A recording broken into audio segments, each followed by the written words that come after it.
Permisi Bu, selamat siang. Selamat siang Ibu, mari silakan masuk, silakan duduk Ibu. Terima kasih Bu. Dengan Ibu siapa ya Bu? Saya Leni Bu. Ibu Leni, kalau apakah ada yang bisa saya bantu Ibu Leni? Ini Bu, saya ingin bertanya terkait ASI eksklusif. Soalnya kan saya sebentar lagi ingin bekerja dan saya harus menyusui anak saya yang masih balita. Itu bagaimana ya Bu? Baik Ibu, sebelumnya perkenalkan ya, saya Bidan Agun yang bertugas pada siang hari ini ya Bu. Iya Bu.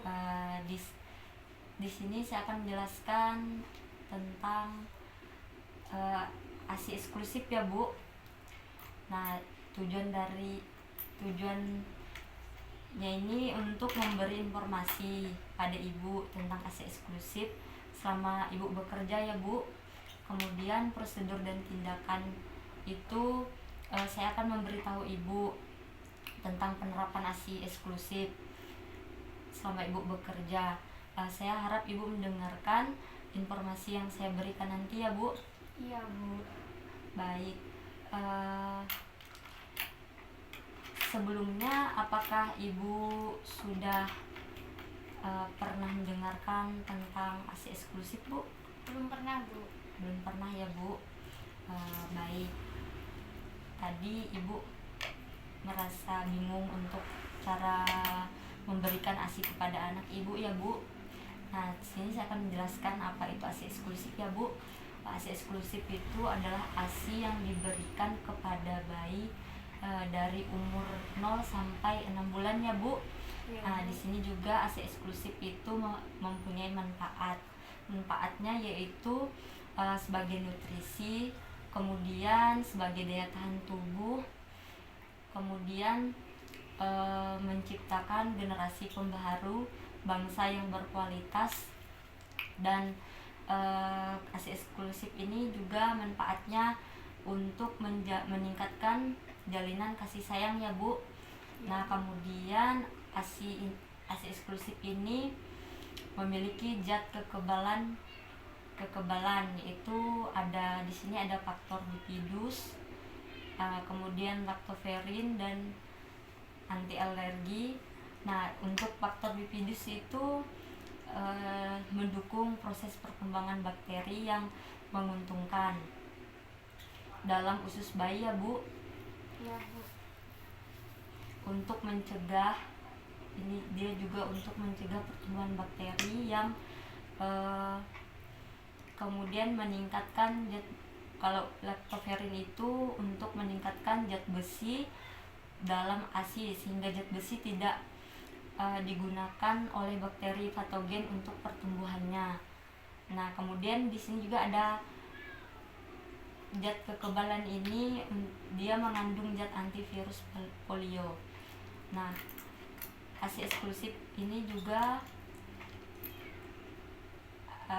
di sini ada ASI kolostrum ya Bu. ASI kolostrum yaitu merupakan cairan yang pertama kali cairan kental dengan warna kekuning-kuningan dibandingkan susu matur ya Bu. Nah, kemudian dideskripsi hari ke-1 sampai ke-3.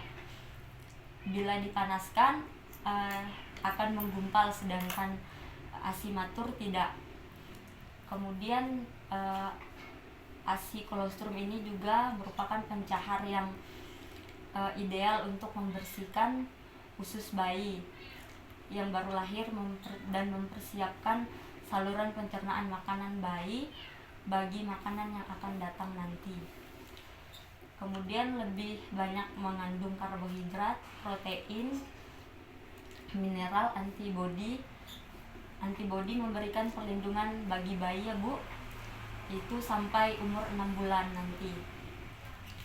Kemudian ada juga di sini ASI peralihan ya Bu. ASI peralihan yaitu merupakan ASI peralihan dari kolostrum sampai menjadi ASI yang matur, yaitu dideskripsi hari ke-4 sampai ke-10. Kemudian dia juga lebih banyak mengandung karbohidrat, sedangkan kadar karbohidrat dan lemak semakin meninggi, volume juga semakin meningkat. Begitu ya, Bu? Iya, Bu. Dan di sini juga ada ASI matur. ASI matur itu merupakan ASI yang dideskripsi setelah hari ke-10 dan seterusnya ya, Bu. Nah, komposisi relatif konstan. Dan kemudian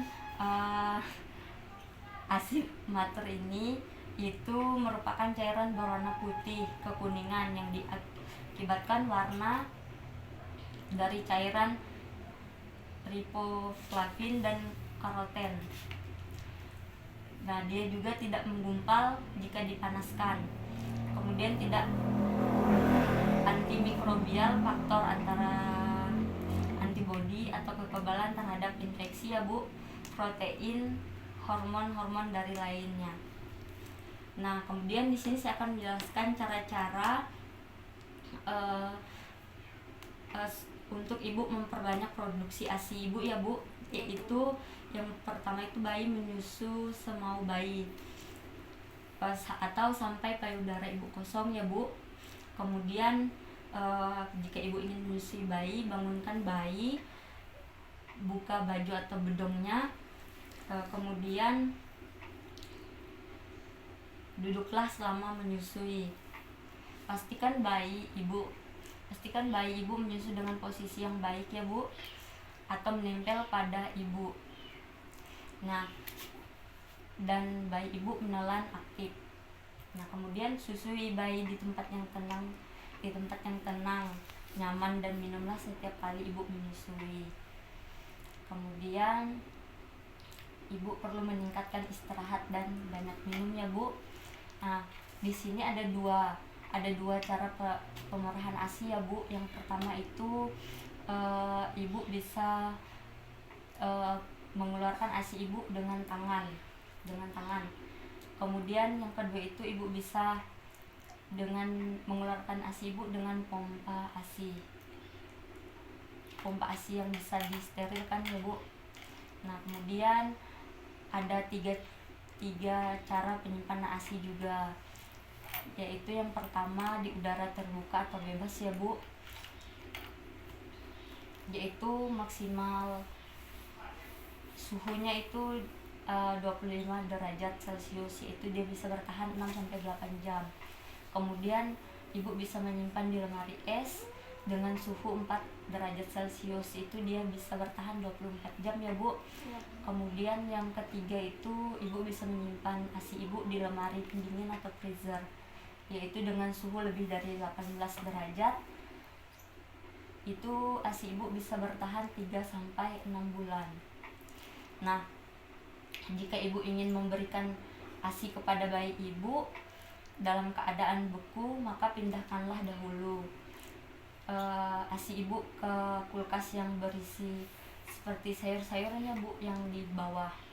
Kemudian setelah cair, ibu diamkan dulu di suhu ruangan, kemudian baru diberikan pada bayi ya, Bu. Kemudian ASI dihangatkan dengan merendam botol ASI di air hangat. Kemudian di sini saya akan menjelaskan penerapan ASI eksklusif pada ibu selama bekerja ya, Bu. Yang pertama itu ibu selama ibu cuti, ibu harus menyusui bayi ibu itu secara langsung ya, Bu. Kemudian sebelum ibu berangkat bekerja, sebaiknya ibu menyusui bayi ibu dulu sampai dia merasa kenyang. Kemudian dan ubah pola minumnya ya, Bu. Kemudian selama di kantor, ibu bisa memeras ASI ibu 2-3 kali dan simpan di lemari es atau di tas yang khusus penyimpanan ASI ya, Bu. Kemudian saya sudah menjelaskan cara tentang ASI eksklusif ya, Bu. Apakah ada yang ingin Ibu tanyakan? Sudah tidak ada, Bu. Baik, saya akan mengevaluasi kembali ya, Bu, apa yang sudah saya jelaskan tadi.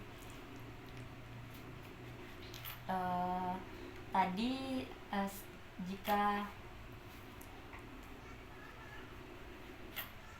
ibu sedang tidak bekerja, sebaiknya ibu menyusui bayi ibu secara langsung atau gimana Bu? Secara langsung ibu jika saya masih cuti. Oh, baik ibu. Berarti sudah paham ya Bu? Sudah Bu. Nah, di sini saya akan menyimpulkan materi konseling tentang ASI eksklusif ini ya Bu.